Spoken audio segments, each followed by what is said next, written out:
اللہ اکبر کہہ کر کے آپ نے ہاتھ باندھا، نماز آپ شروع کرنے جا رہے ہیں۔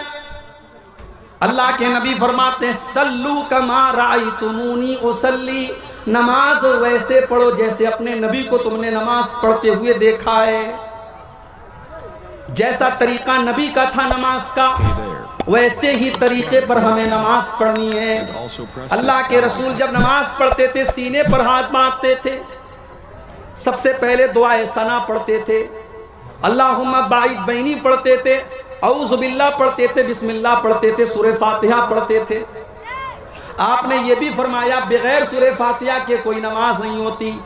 آپ نے یہ بھی فرمایا جو سورہ فاتحہ نہ پڑھے فہیہ خداجن، فہیہ خداجن، اس کی نماز ادھوری ہے، ادھوری ہے، ادھوری ہے، اس کی نماز پوری نہیں ہے، اس کی نماز پوری نہیں ہے۔ اس کے بعد اللہ کے نبی کوئی اور سورت پڑھتے، پھر آپ رکوع میں جاتے اور رکوع میں جانے کے پہلے آپ رفع یدین کرتے، اپنے دونوں ہاتھوں کو اٹھاتے کندھے تک۔ رکوع میں جب آپ جاتے آپ کی پیٹھ اور آپ کا سر بالکل برابر ہوتا اور اطمینان سے آپ رکوع کرتے اور اپنے دونوں ہاتھوں سے اپنے گھٹنے کو مضبوطی سے پکڑ کر کے آپ رکوع کرتے۔ رکوع میں آپ نے بہت ساری دعائیں سکھائی ہیں، سب سے مشہور دعا ہے سبحان ربی العظیم۔ یہ دعا کم سے کم 3 بار پڑھنی چاہیے، اللہ کے رسول پڑھتے تھے۔ رکوع سے اٹھنے کے بعد آپ سیدھے کھڑے ہوتے، رفع یدین کرتے، اپنے ہاتھوں کو کندھے تک اٹھاتے، سمیع اللہ لمن حمیدہ کہتے، ربنا ولک الحمد حمدا کثیرا طیبا مبارکا فی پڑھتے، آپ اطمینان سے کھڑے رہتے۔ اس کے بعد آپ سجدہ کرتے اور سجدے میں جاتے وقت پہلے اپنے ہاتھوں کو زمین پر رکھتے، پھر اپنے گھٹنے کو بعد میں رکھتے۔ سجدے میں کم سے کم 7 چیزیں زمین کے اوپر اللہ کے پیارے نبی رکھتے تھے۔ اپنی پیشانی کو زمین پر رکھتے تھے، اپنی ناک کو زمین پر رکھتے تھے، پیشانی اور ناک دونوں کو ایک مانتے تھے آپ، دونوں ہاتھوں کو زمین پر رکھتے، دونوں گھٹنوں کو زمین پر رکھتے اور دونوں پیروں کو بھی زمین پر رکھتے اور پیروں کی انگلیوں کو موڑ کر کے ان کا رخ قبلہ کی طرف کر لیتے اور آپ اطمینان سے سجدہ کرتے۔ سجدے میں آپ نے کہنیوں کو زمین پر بچھانے سے منع کیا اور آپ نے فرمایا کتے کی طرح اپنے ہاتھوں کو سجدے میں زمین پر بچھا کر کے سجدہ نہ کرو۔ مرد کا بھی یہی طریقہ ہے، عورت کا بھی یہی طریقہ ہے۔ عورت بھی سجدہ ایسے ہی کرے گی جیسے مرد کرتا تھا۔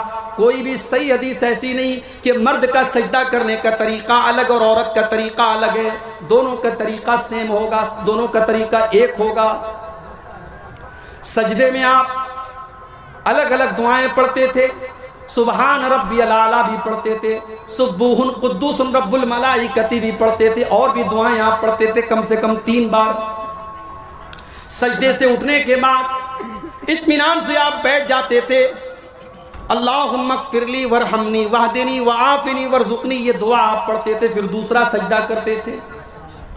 دوسرا سجدہ کرنے کے بعد اطمینان سے آپ بیٹھے رہتے تھے اور پھر اٹھ کر کے آپ دوسری رکعت کے لیے آپ اٹھتے تھے اور جیسے آپ نے پہلی رکعت پڑھی تھی آپ دوسری رکعت پڑھتے تھے۔ اگر وہ نماز 3 رکعت والی یا 4 رکعت والی ہوتی تھی، اللہ کے پیارے نبی 2 رکعت پڑھنے کے بعد التحیات پڑھتے تھے، اور التحیات میں جو حدیث سے جو چیزیں ثابت ہیں کہ التحیات کے شروع سے لے کر کے سلام پھیرنے تک آپ اپنی انگلی کو اٹھائے رہتے تھے۔ یہ ہمارے بہت سارے بھائیوں نے جو طریقہ بنا لیا ہے کہ اشہد اللہ کے اوپر اٹھاتے ہیں اور الا اللہ کے اوپر انگلی کو نیچے کر دیتے ہیں، معاف کیجئے یہ حدیث سے ثابت نہیں ہے۔ پورے تشہد میں التحیات آپ نے جب سے شروع کی ہے، سلام پھیرنے کے ٹائم تک آپ کی انگلی ایسے اٹھی رہے گی۔ بیچ بیچ میں آپ تھوڑا تھوڑا انگلی کو حرکت دیں گے، جب درود شریف پڑھیں گے تب آپ حرکت دیں گے، درود شریف کے بعد کی دعائیں جب آپ پڑھیں گے تب آپ حرکت دیں گے۔ یہ حرکت دینا بھی اللہ کے رسول صلی اللہ علیہ وسلم سے ثابت ہے۔ تیسری رکعت کے لیے جب آپ کھڑے ہوتے تو آپ رفع یدین کر کے اپنے ہاتھوں کو سینے پر باندھ لیتے۔ تیسری اور چوتھی رکعت میں آپ سورہ فاتحہ پڑھتے تھے، کبھی کبھی کوئی اور سورت بھی پڑھ لیتے تھے، لیکن عام طور سے سب سورہ فاتحہ پڑھتے تھے۔ اور جب آپ نماز کے آخری تشہد میں بیٹھتے تھے تو اپنے بائیں پیر کو آپ داہنے پیر کے نیچے سے نکال کے اپنی کمر کے بل بیٹھا کرتے تھے اور اتحیات پڑھتے تھے. اتحیات کے بعد درود شریف پڑھتے تھے. درود شریف کے بعد آپ مختلف دعائیں پڑھتے تھے. اللہم انی ظلمت نفسی والی دعا بھی پڑھتے تھے. اللہم انی اعوذ بک من عذاب جہنم والی دعا بھی آپ پڑھتے تھے. اس کے بعد آپ السلام علیکم ورحمۃ اللہ، السلام علیکم ورحمۃ اللہ، داہنے اور بائیں طرف آپ سلام کرتے. یہ ہے اللہ کے رسول کی نماز کا طریقہ. اب کوئی اگر یہ کہتا ہے مولوی صاحب آپ نے طریقہ تو بتا دیا لیکن ہم تو اسی طریقے پر نماز پڑھیں گے جو باپ دادا سے ہم دیکھتے چلے آئے تھے. معاف کرنا میرے بھائی، اللہ تعالیٰ کے آپ سے یہ نہیں پوچھا جائے گا آپ کے باپ دادا کیسے نماز پڑھتے تھے. اللہ تعالیٰ کے یہ پوچھا جائے گا آپ کی نماز رسول کے طریقے کے مطابق تھی کہ نہیں تھی.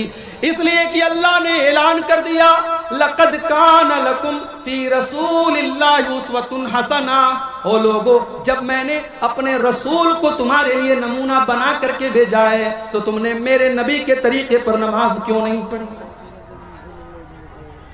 ایک صحابی مسجد میں آتے ہیں، 2 رکعت نماز پڑھتے ہیں. نماز پڑھنے کے بعد وہ اللہ کے رسول کو آ کر کے سلام کرتے ہیں. اللہ کے پیارے نبی ان کے سلام کا جواب دیتے ہیں اور جواب دینے کے بعد اللہ کے نبی کہتے ہیں ارجع فصلی فإنک لم تصلی. جاؤ تم پھر سے نماز پڑھو، تمہاری نماز نہیں ہوئی. صحابی پھر سے آتے ہیں، پھر سے 2 رکعت نماز پڑھتے ہیں، پھر آ کر کے اللہ کے رسول کو سلام کا جواب دیتے ہیں.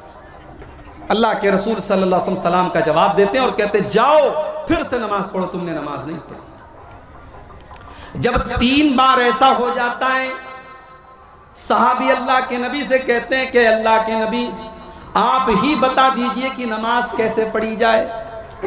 اللہ کے پیارے نبی اپنے صحابی کو سمجھاتے ہیں جب تم نماز کے لیے کھڑے ہوا کرو تو اطمینان سے کھڑے ہو جاؤ، جلدی بازی میں نماز نہ پڑھو، اطمینان سے نماز پڑھو. سورہ فاتحہ پڑھو، کوئی سورت پڑھو، پھر اطمینان سے رکوع کرو، پھر اطمینان سے رکوع کے بعد کھڑے ہو جاؤ. تمہاری نماز میں سکون ہونا چاہیے، اطمینان ہونا چاہیے. جلد بازی والی نماز اگر تم نے پڑھی تو تمہاری نماز اللہ تعالیٰ کیا مانی نہیں جائے گی.